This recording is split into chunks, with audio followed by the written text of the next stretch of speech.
Are you listening my voice? All of you, is it audible, my voice? Okay, good. Right. In previous class, what we discussed, algorithms. Lastly, we explained about the algorithm, how to write the algorithm. So today class, we are going to discuss analysis of algorithms.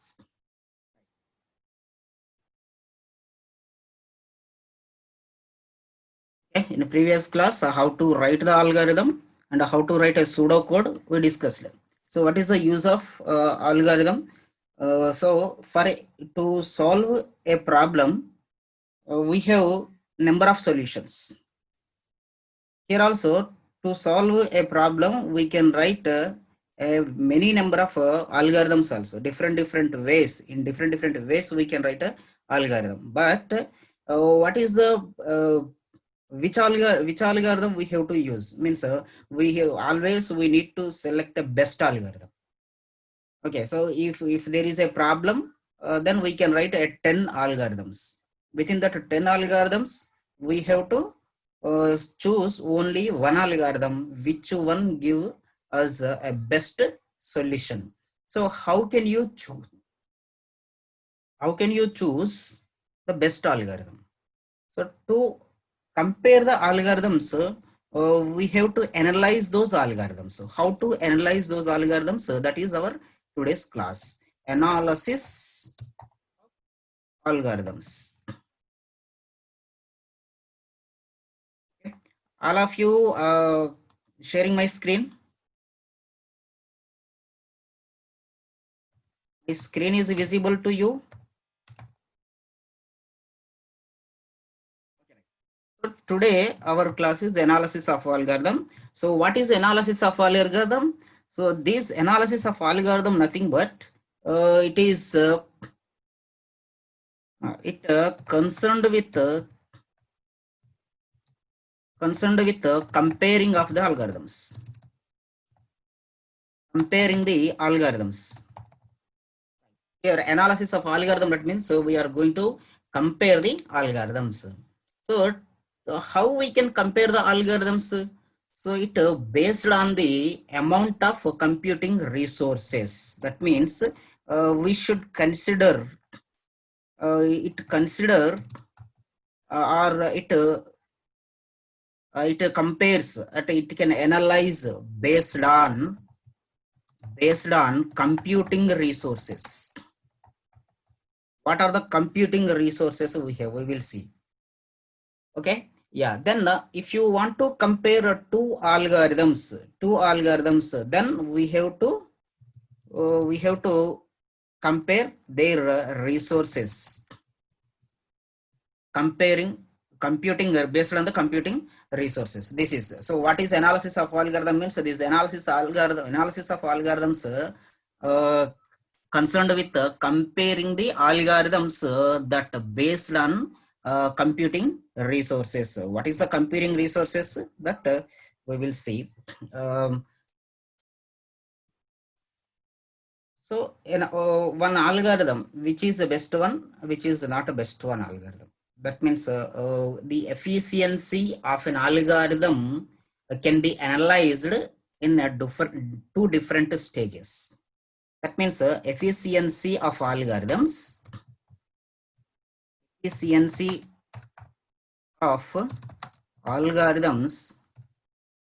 can be analyzed at two different stages. Different stages. That is number one is a priori analysis. Number two is a posterior analysis. Posterior analysis. Priori analysis and posterior analysis. The first one is a priori analysis. So in a way, when do we do this priori analysis? So just simply this is a theoretical analysis.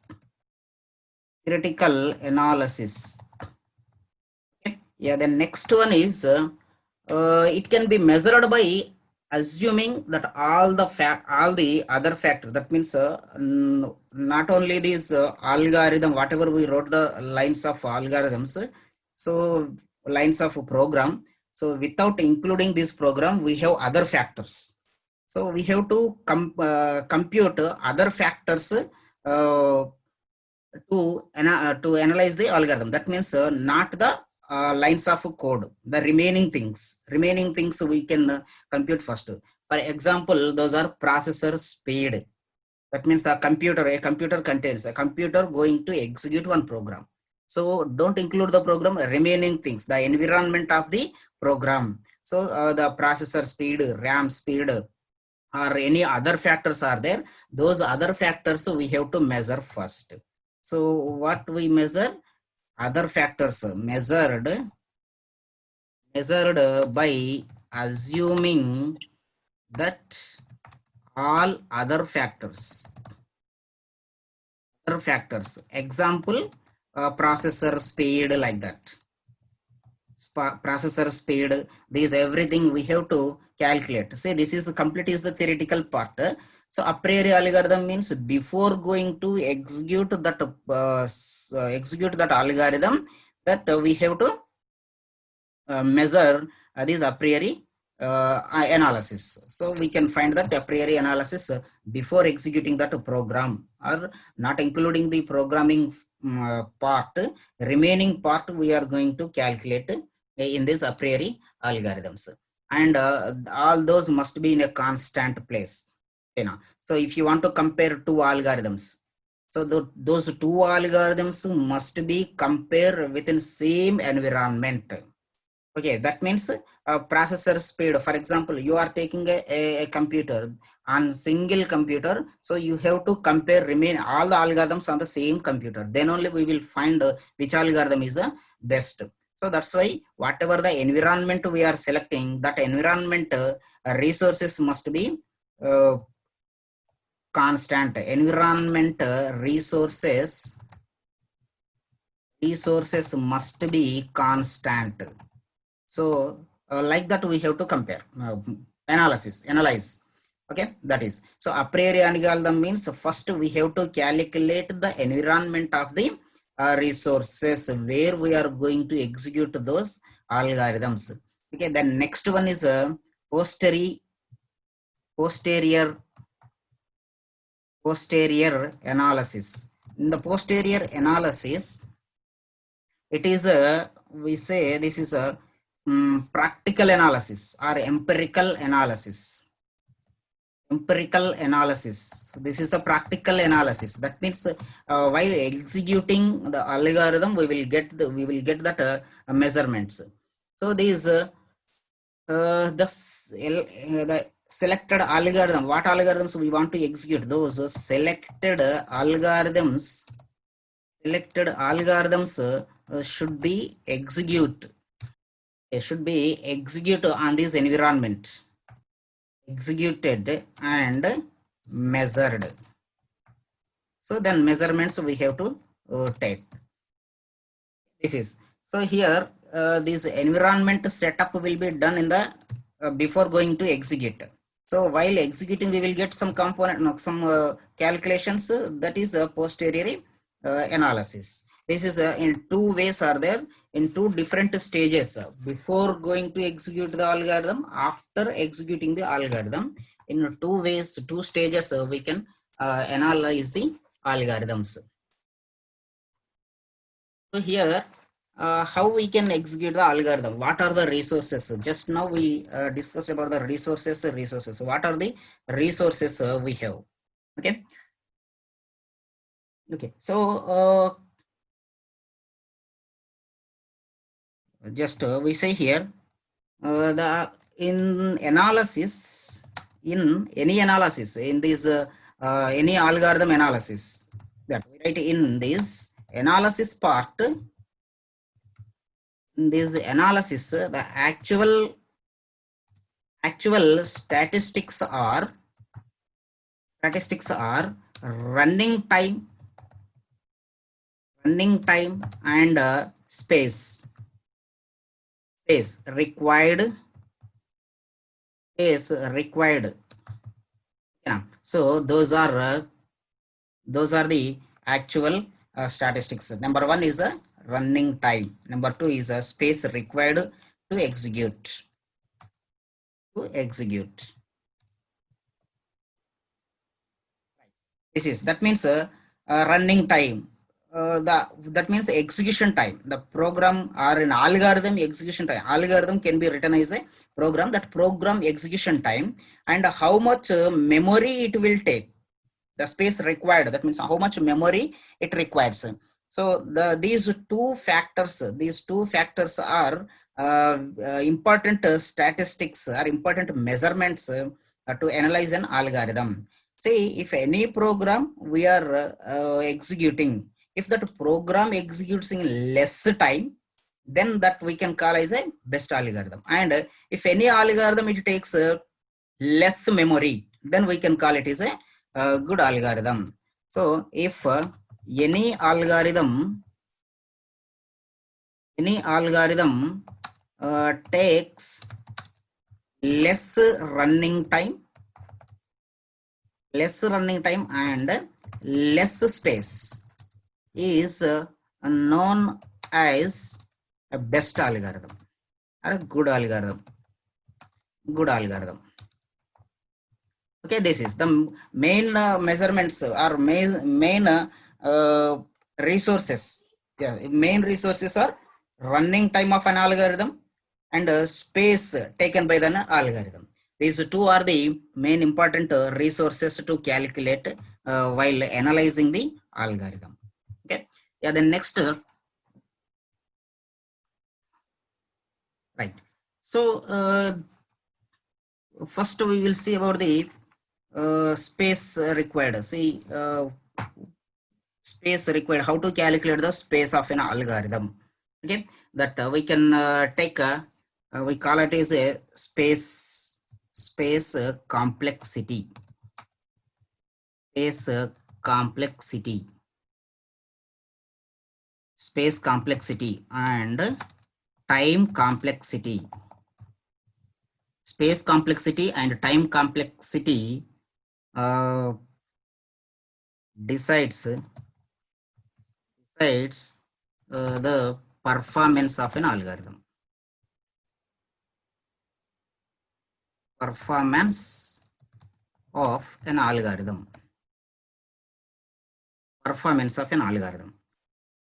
Okay. That means here space complexity, required space, time complexity, required running time. That is, these two are main important.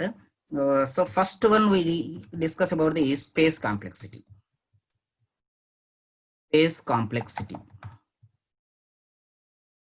First we will discuss about the space complexity. What is the space complexity? So the space complexity means the space or memory.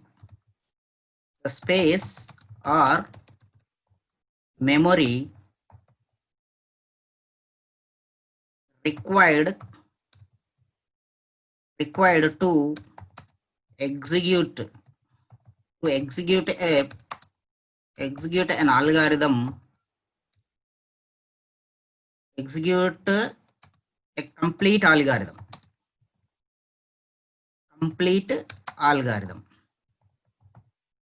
That means to execute a full algorithm, how much memory it is taking or how much space it requires.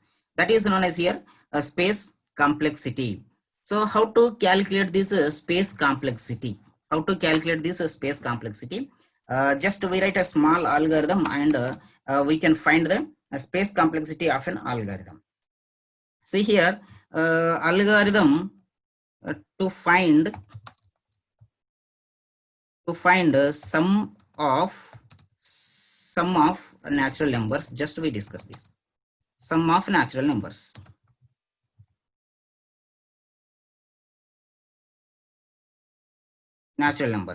So for this we can write the algorithm. So how to write algorithm for this? Just I write a pseudocode only. See here, algorithm sum.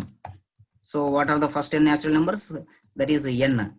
just we write this. Then now we take sum is equal to, first starting it is 0. Starting value, some starting value is 0. Then now in the for loop I can take for I is equal to, so first n natural numbers means natural number starts from 1 to n. 1 to n. Yeah, then next the for loop will start. Here sum is equal to sum plus I, sum plus I. Now it's over. Yeah, the next display or print or show sum. Show sum. This is an algorithm we are taking. So algorithm sum n. This is right. See how to find the space complexity for this. We will see.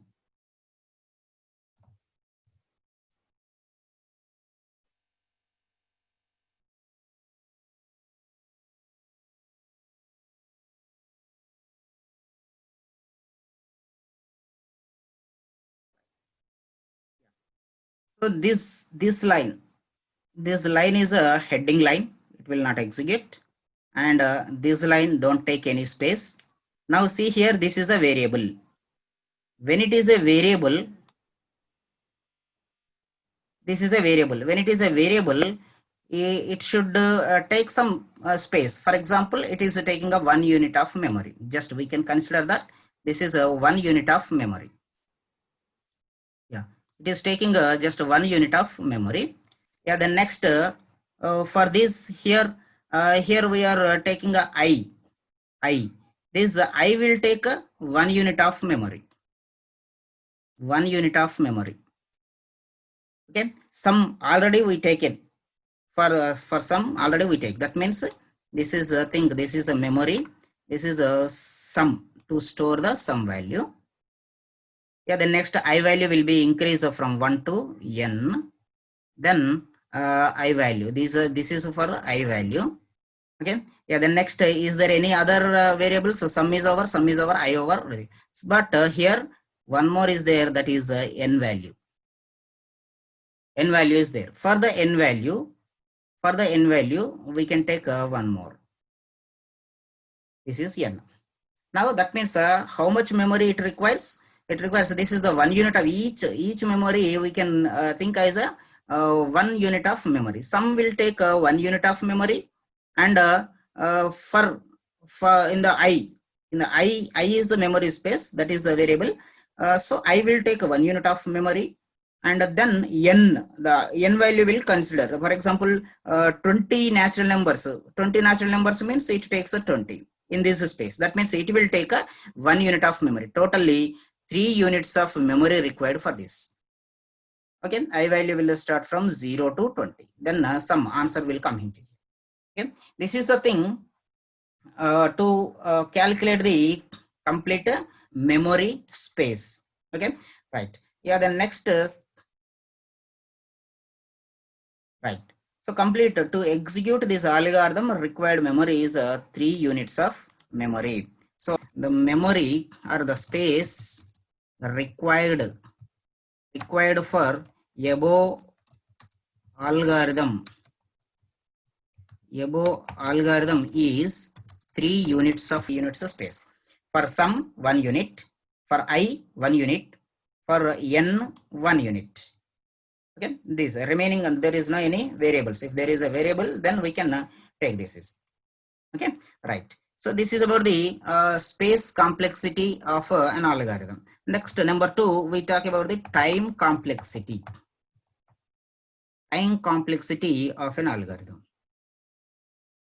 So this time complexity nothing but the time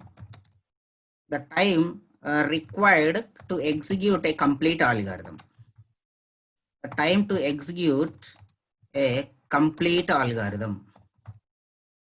The time required to execute a complete algorithm. Right. So how to calculate this time also we will see here. In the same example we will take, in the same example how to calculate the time for this algorithm. See here.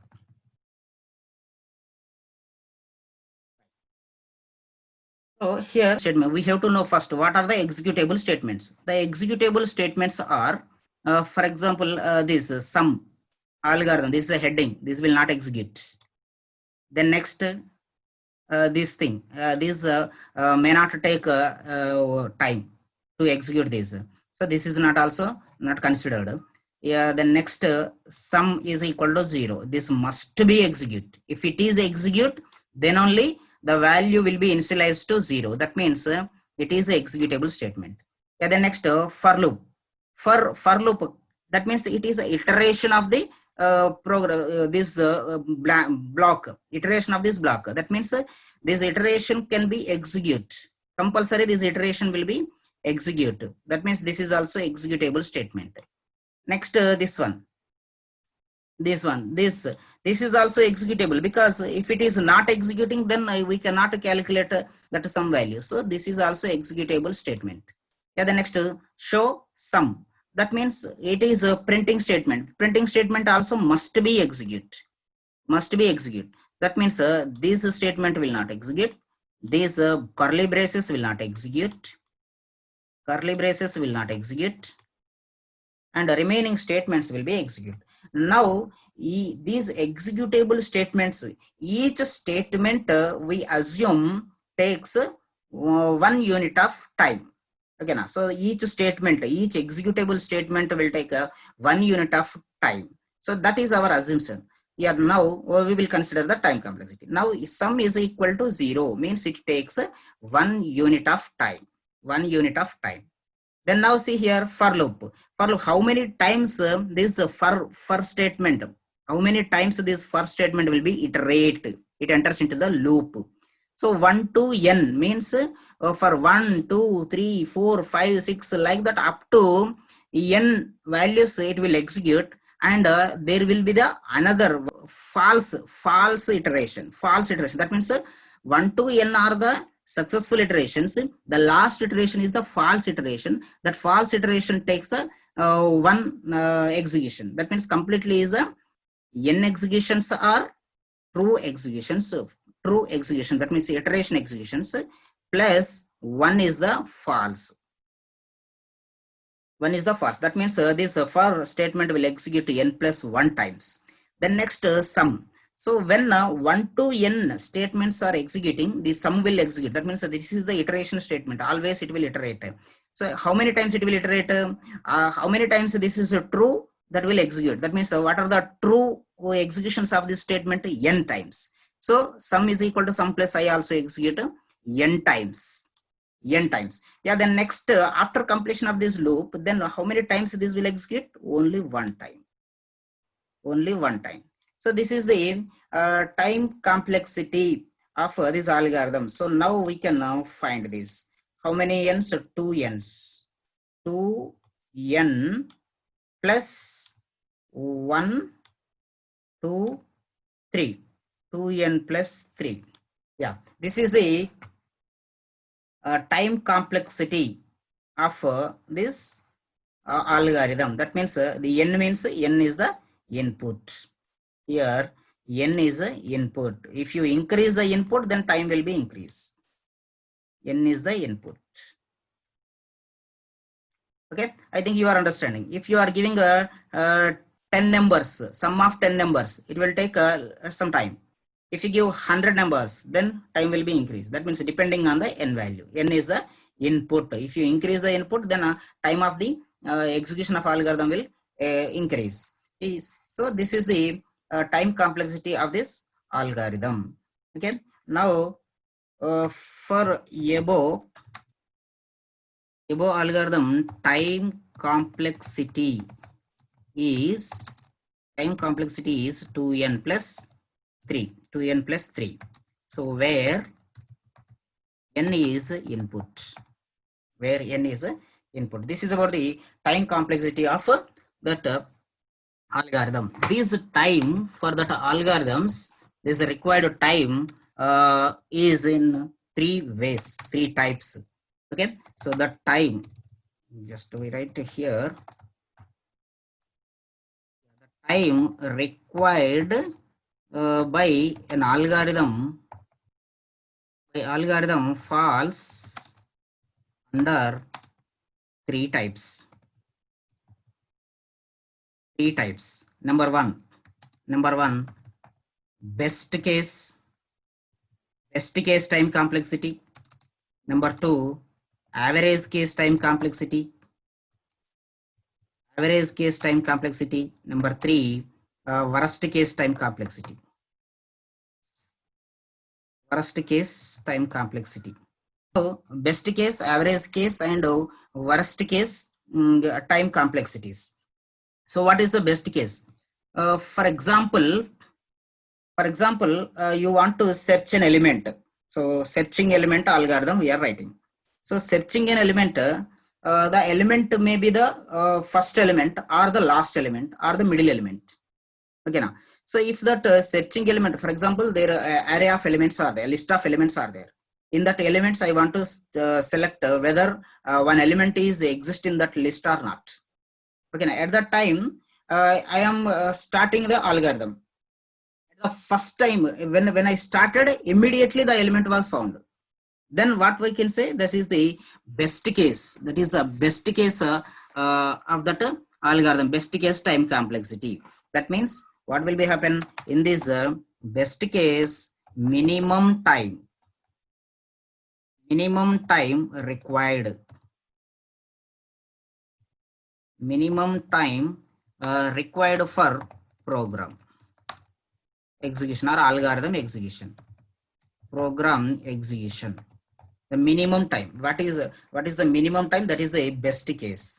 Okay. Yeah. The next one, average case. Average case means it is not a first element. It is not the last element. In between, any element may be found like that. So that means it will take average time. Average time required for program execution. Program execution. Okay. The next, worst case. Worst case means the last element is our required element, our searching element, the last element. Then the algorithm complete execution is done. That means algorithm should execute fully. So that means it takes the maximum time to execute of that program. That means it takes a maximum time required. Maximum time required for program execution. Maximum time required for program execution. These are the three cases we are going to find while finding the time complexity. Okay, so this is the analysis of algorithms. So what are the types of analysis of algorithm? How many stages? How many stages are there? Two stages. Number one, priori algorithm means before executing the program, we have to analyze that environment of that program execution.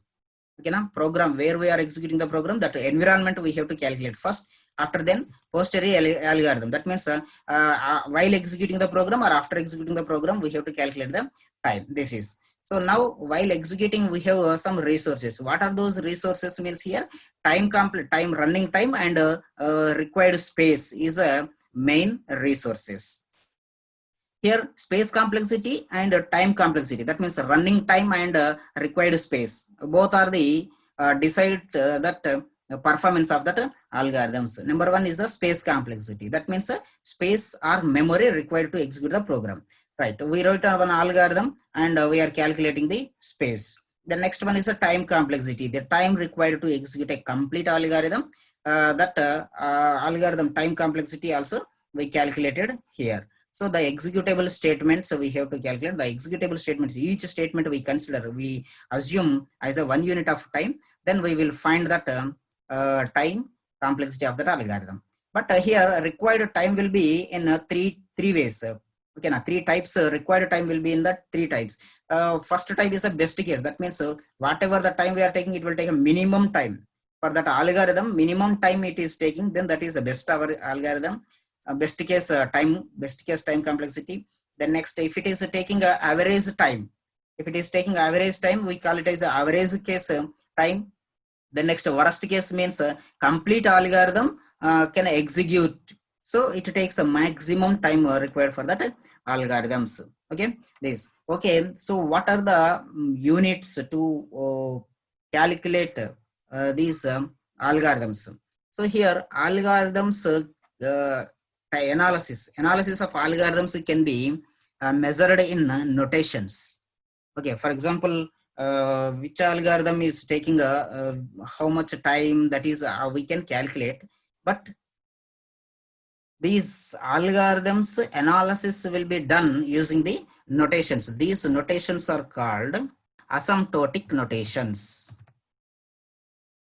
Asymptotic notations. Asymptotic notations.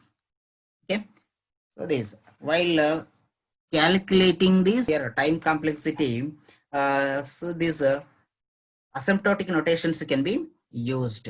Okay, that we write here, the statement is the commonly used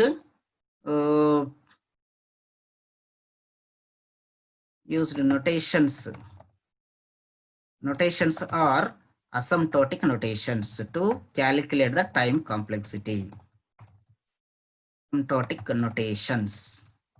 What are these asymptotic notations? Just I will give that list, then we will conclude. So asymptotic notations. These asymptotic notations are number one, big O notation, big O notation. Then number two, big omega notation, big omega notation. Number three, theta notation, theta notation. Okay, these are three notations we have, so it will take more time to explain about them. So we will see in the next session. Okay, if you anybody have the doubts, then you can ask those doubts about the today's class. Anybody, you can unmute and you can ask, otherwise you can send in the chat also. If you don't have a doubt, just send no doubt in chat box, otherwise unmute and ask the questions.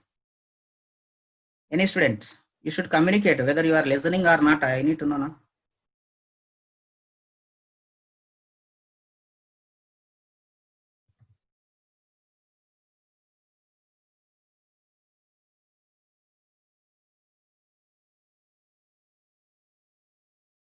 Dear students,